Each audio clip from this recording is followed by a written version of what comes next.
Hi, I'm Representative Alana Rubel. I'm the House Democratic leader in the Idaho legislature. We're just wrapping up the second week of session, and I'm here to fill you in on what's happening in your state house. The big news this week was passage of House Bill 436. This was the big income tax and corporate tax cut that they rushed in, and they introduced it less than 48 hours into session. And it would have the effect of cutting $600 million in revenue. It's a $600 million impact tax cut with a very lopsided effect, where we would see checks of about $13,000 going out to those in the top 1%, and most working Idahoans would get about $75. So overwhelmingly tilted, with a benefit going toward profitable corporations and the wealthiest individuals.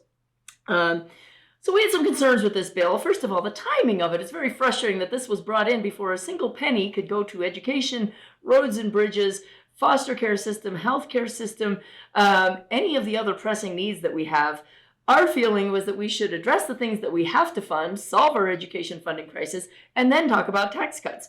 Not in the reverse order, not have $1 go out the door and $13,000 checks to millionaires and then see how much we have left over to pay schools.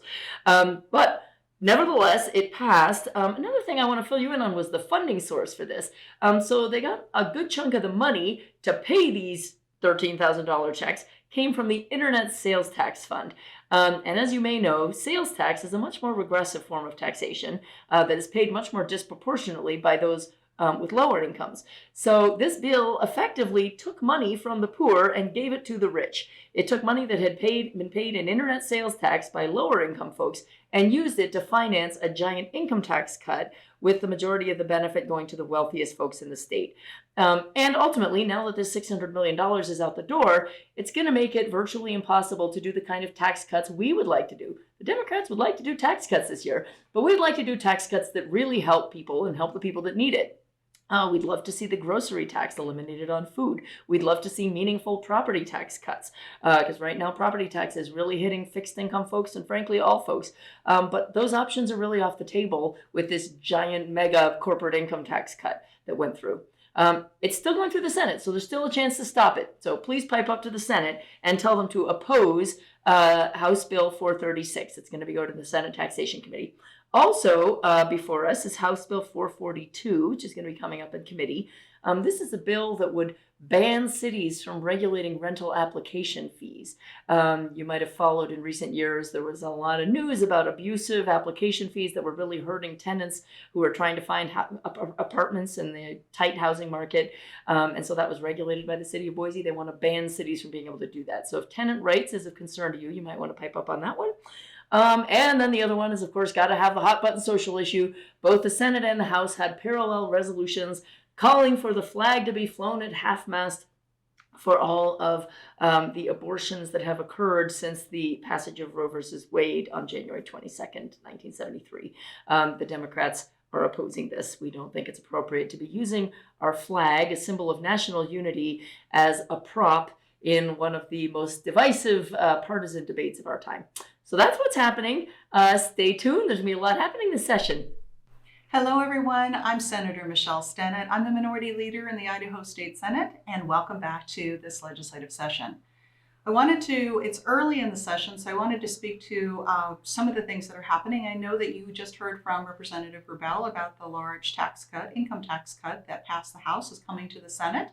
And I wanted to point out that I am concerned about the magnitude of it because it gives a reason for the legislature to step away from those issues that you have made very clear you would like for us to look at.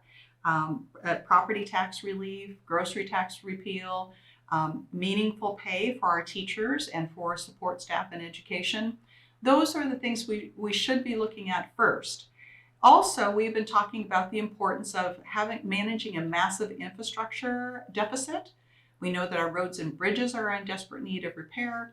Railway systems are, broadband in order to keep up with telehealth and education and all the work that we're doing online.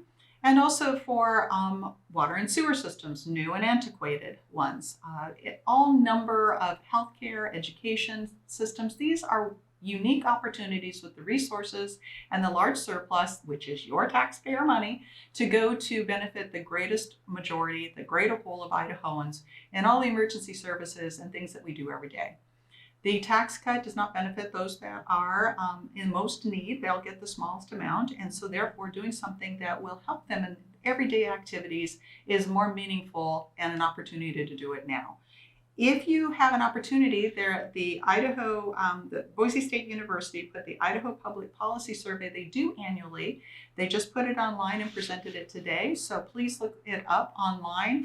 It took the opinions of everyone across the state, both parties and independents, and across the regions about what you would like the legislature to do, what you find is most important. And you will find it very informative. I strongly encourage you to look it up. Anyway, until next week, when we have other issues before you, I wish you well for the weekend, and we'll talk to you soon.